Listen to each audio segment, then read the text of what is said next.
teman-teman, aku mau cerita nih tentang sebuah kisah menarik dari surah Al-Kahfi dari ayat 9 sampai ayat 26. Ceritanya tentang 7 anak pemuda yang sangat beriman. Mereka harus lari jauh karena ada penguasa yang jahat yang mau melepaskan mereka dari keimanan mereka. Penasaran bagaimana cerita mereka? Yuk kita saksikan. Inilah kisah Ashabul Kahfi. Perhatikan baik-baik wahai rajaku. Aku Raja Daqyanus memerintahkan kalian semua untuk sujud kepada berhala ini. Tidak ada pengecualian. Siapapun yang berani menentang akan menerima hukuman yang tak terelakkan. Hidup Raja Daqyanus.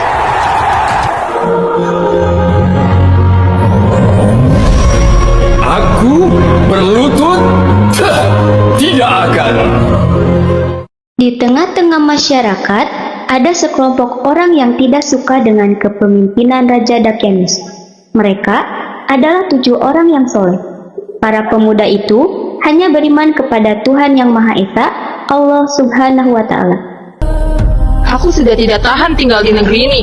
Apalagi kita dipaksa untuk menyembah patung-patung mereka. Benda mati itu aku tidak suka. Aku juga, apalagi Raja tidak segan untuk membunuh orang yang tidak mau melaksanakan perintahnya. Bagaimana jika kita mencari tempat lain untuk beribadah? Maksudmu, kita pergi dari sini? Ah, ide yang bagus. Ya, kami setuju. Bagaimana dengan yang lain? Kami juga setuju. Baiklah kalau begitu. Sebaiknya kita pergi besok pagi-pagi agar tidak ada orang yang melihat. Siap.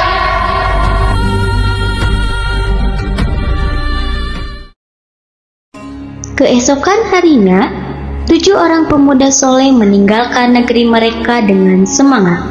Para pemuda ini yakin bahwa keputusan meninggalkan adalah petunjuk dari Allah agar selamat dari kezaliman raja. Di tengah-tengah perjalanan, datanglah seekor anjing yang mengikuti selama perjalanan mereka. Setelah lama mereka berjalan, mereka bertemu prajurit Daqyanus. Prajurit itu melarang mereka untuk meninggalkan negeri ini. Namun, mereka bersikeras untuk pergi meninggalkan negeri ini. Hei, mau kemana kalian semua? Kami akan meninggalkan negeri ini. Tidak bisa, kalian harus patuh pada Raja Daqyanus. Tidak, untuk apa kami melakukan hal yang tidak bermanfaat? Lagi pula, kami hanya beriman kepada Allah, bukan pada berhala. Kalian berani melawan perintah Raja? Itu sama saja kalian mengkhianati negeri ini. Justru karena kami mencintai kebenaran, kami tidak bisa tinggal di negeri yang menyuruh kami menyembah selain Allah. Kalian pikir kalian bisa lari dari kekuasaan Raja? Kami lebih takut kepada Allah daripada ancaman Raja Daqyanus. Jika kalian mau pergi, hadapi dulu aku. Prajurit mencoba berjalan mendekat kepada para pemuda sambil mengulurkan pedang. Para pemuda saling melihat masing-masing dengan perasaan was-was dan berjaga-jaga. Kemudian mereka berkelahi.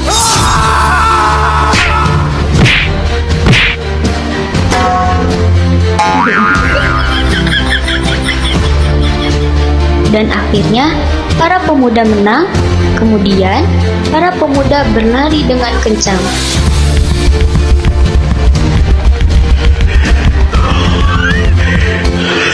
Setelah berlari jauh menghindari prajurit Daqyanus, sampailah di depan sebuah gua.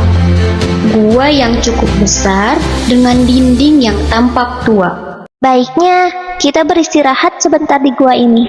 Kau yakin? Apakah aman di dalam sana? Tunggu, aku akan masuk ke dalam untuk memeriksanya. Salah satu pemuda itu masuk ke dalam gua. Tak lama kemudian, ia keluar dari pintu gua dengan tersenyum. Kalian semua, masuklah ke dalam gua. Satu persatu, pemuda itu masuk ke dalam gua. Ketujuh pemuda itu berdoa agar mendapat perlindungan dari Allah. sebagaimana yang telah disebut dalam surat Al-Kahfi yang berbunyi, Ingatlah ketika pemuda-pemuda itu berlindung di dalam gua, lalu berdoa, Ya Tuhan kami, anugerahkanlah kepada kami rahmat dari sisimu, dan mudahkanlah bagi kami petunjuk untuk segala urusan kami. ketika para pemuda itu istirahat, Allah menunjukkan kuasa-Nya dengan membuat mereka tertidur selama 309 tahun.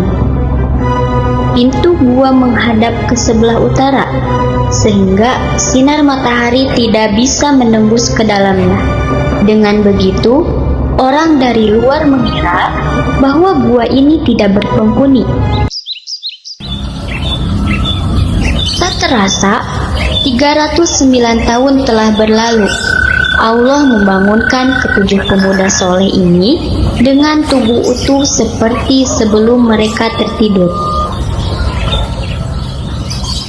Wahai saudaraku, sudah berapa lamakah kita tertidur? Aku kira sehari atau setengah hari. Aku tidak yakin.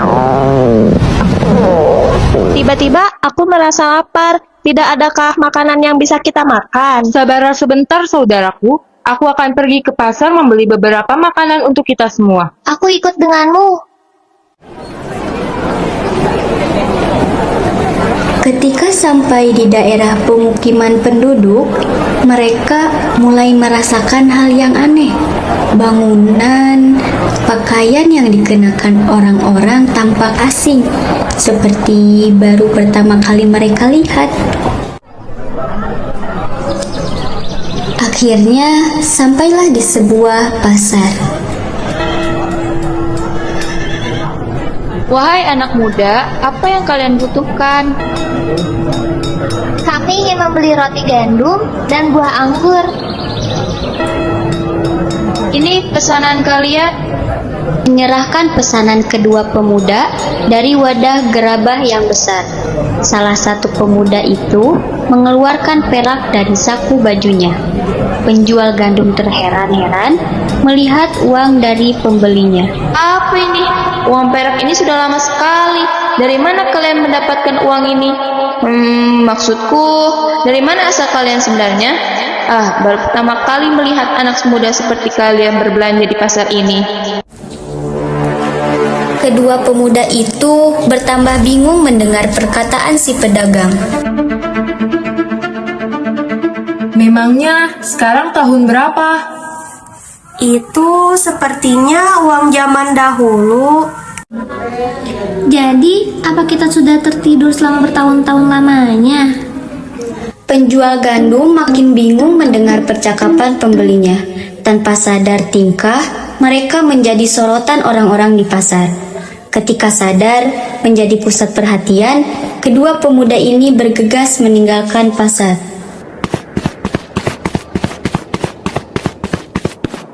Siapakah pemuda itu, wahai penjual gandum? Aku juga tidak mengenal mereka.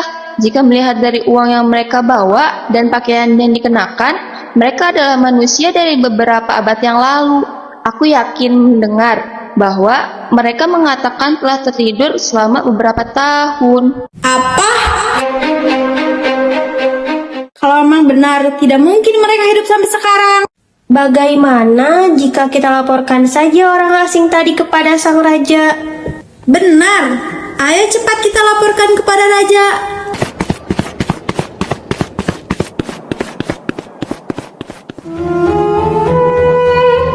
Setelah beberapa abad berlalu, negeri yang dahulunya dipimpin raja yang zolim berganti dengan raja yang baru. Raja yang sekarang adalah raja yang adil. Salah seorang penduduk dan penjual gandum menghadap raja untuk melaporkan kejadian yang di pasar. Kemudian, sang raja menyuruh pengawalnya menelusuri kepergian pemuda asing sampai ke gua.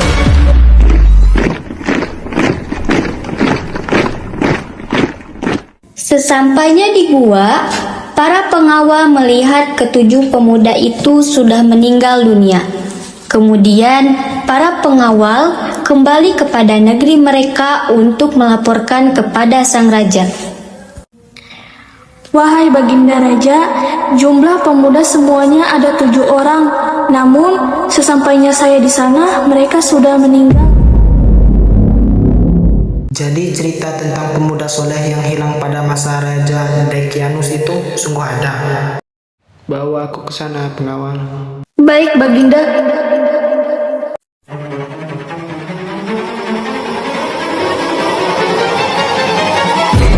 Sesampainya di depan gua, tampak seekor anjing besar mati di depan pintu gua.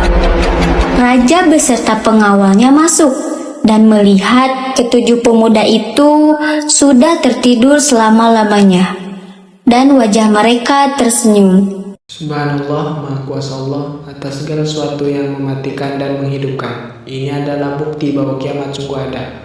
Maafkan kami ya Allah, sempat tidak mempercayai adanya hari kiamat.